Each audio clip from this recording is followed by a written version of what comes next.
बुलढाणा शहरात सुरू होता वेश्या व्यवसाय. पोलिसांनी मारला छापा. परराज्यातील 2 तरुणींची सुटका. व्यवसाय चालवणाऱ्या महिलेसह एकाला अटक.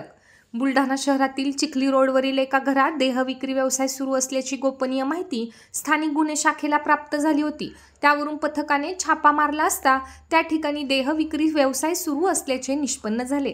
यामध्ये पोलिसांनी परराज्यातील 2 तरुणींची सुटका केली असून देहविक्री व्यवसाय चालविणारी महिला आणि ग्राहक म्हणून आलेल्या व्यक्तीवर कारवाई करण्यात आली आहे. शहरात अशा पद्धतीचे अवैध धंदे सुरू असल्यास पोलिसांनी गोपनीय माहिती द्यावी असे आवाहन देखील पोलिसांकडून करण्यात येत आहे.